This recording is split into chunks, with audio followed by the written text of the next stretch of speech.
Jemaah Jumat yang dirahmati Allah Subhanahu wa taala.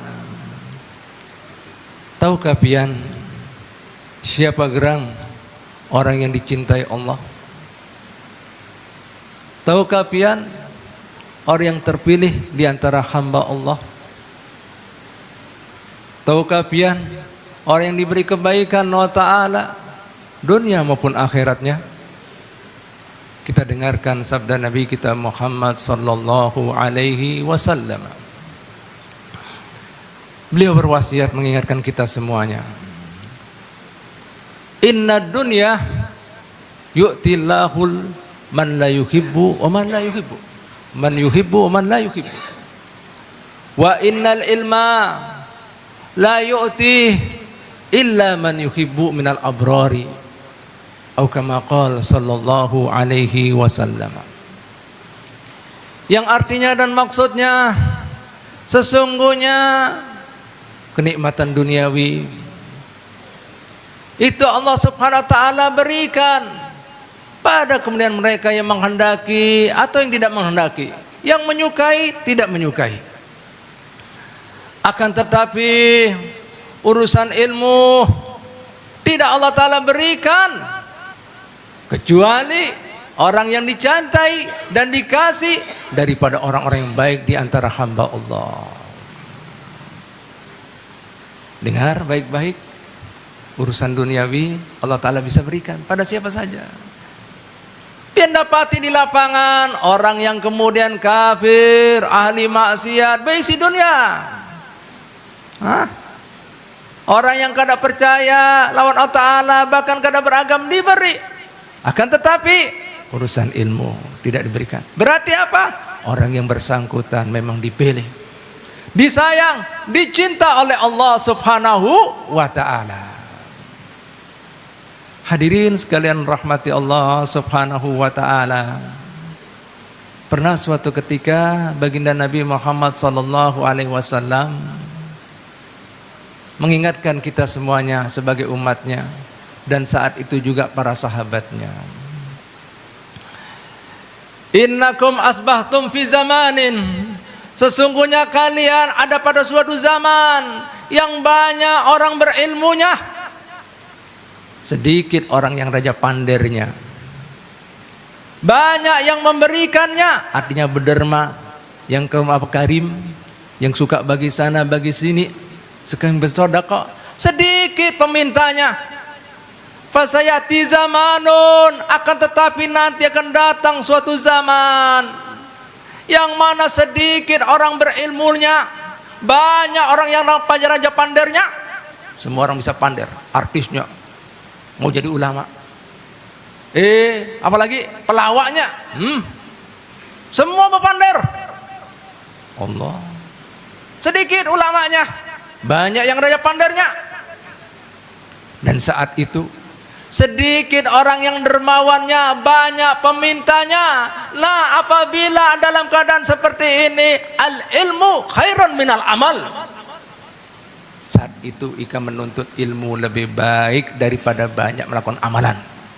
Sedangkan di zaman Nabi Muhammad sallallahu alaihi wasallam, al amal khairun minal ilmi. Karena apa? Banyak ulamanya, banyak dermawannya. Artinya apa? Zamannya sudah baik, orangnya baik.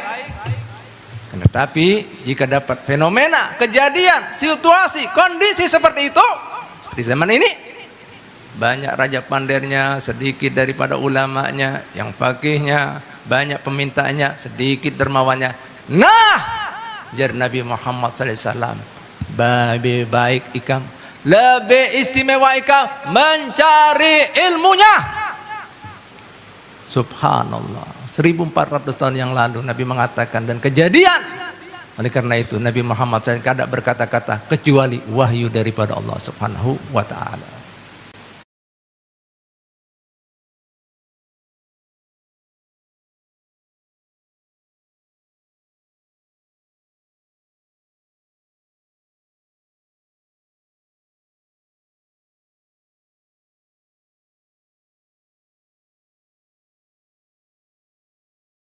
Tidak ada kebaikan buatnya. Wala takun bainaka wa bainahu ma'rifatun wala shadaqah. Oleh karena itu jika engkau mendapati orang yang kemudian tidak suka ilmu, jangan pernah kenal, apalagi bersahabat, karena tidak ada kebaikannya. Karena apa? Beliau mengatakan sampai seperti itu. Karena kemudian ilmu itu nur. Sampai kemudian dikatakan oleh Imam Fathul Musili rahimahullah. Beliau bertanya kepada orang-orang masyarakat saat itu, daripada kemudian penduduk Baghdad, daripada kota Musili. Beliau bertanya seperti ini.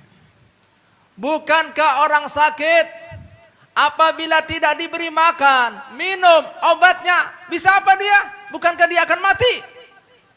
Mereka semuanya terdiam dan mengatakan tentu akan mati. Begitu pula hati ini, jiwa ini apabila tidak diberi ilmu, hikmah, maka juga akan mati. Fa innal ilma hayatul qulubi. Ilmu itu sejatinya bisa menghidupkan hati yang mati. Wa basairul batin, dan kemudian mata batin kita yang kelam. Jika kemudian tidak ada ilmu, maka kelam selama. Lantas bagaimana manusia wayah ini? Terkadang jika kemudian sakit jasadnya, cepat buru-buru ke dokter ini, cari obat ini, cari obat itu. Sementara dia lupa bahwa dia ada penyakit hatinya, penyakit jiwanya, tidak kemudian pernah diperhatikannya. Bagaimana kemudian orang yang dapat penyakit hati? Tidak lain dan bukan orang yang bersangkutan tidak peka lagi dengan halal dan haram. Perintah larangan, pahala dosa, tidak ada lagi pikiran akhiratnya. Yang ada apa? Mengikuti hawa nafsunya. Ini tanda hati yang mati, jiwa yang mati.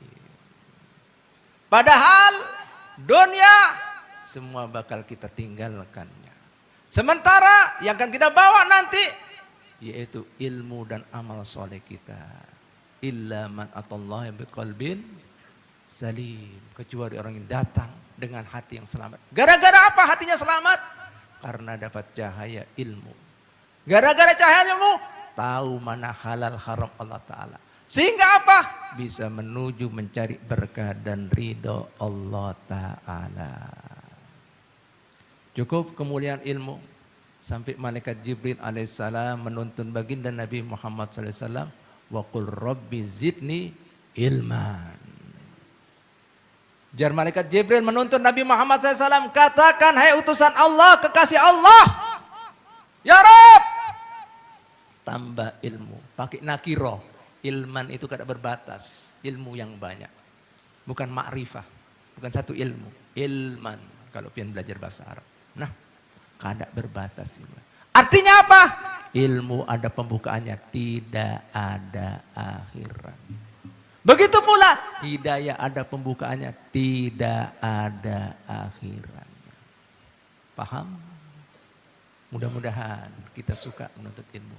Dan Nabi Muhammad sudah mengatakan, jika terjadi fenomena, nah, saat banyak orang kemudian banyak yang pinter pander, tapi kan ada ilmunya. Nah, apalah, limbah itu banyak yang minta-minta, tapi sedikit yang berderma. Saat itu jadi sidin, nah, perbanyak nuntut ilmu untuk memperbaiki zaman tersebut. Sedangkan di zaman sidin, banyak ulamanya, fuqahanya. Sedikit yang diajak pander, banyak yang berderma, sedikit yang minta. Nah, saat itu banyak iramal. Kita kebalik, berarti kita harus banyak nuntut ilmu. Supaya apa? Bisa berubah, beramal untuk mencari ridha Allah Subhanahu wa ta'ala. Mudah-mudahan kita termasuk orang-orang yang disifatkan Nabi Muhammad SAW. Sehingga kemudian Allah Ta'ala akan membimbing kita, melindungi kita, dan akan memberikan berkah dan ridhonya. Amin, amin, ya Rabbal Alamin.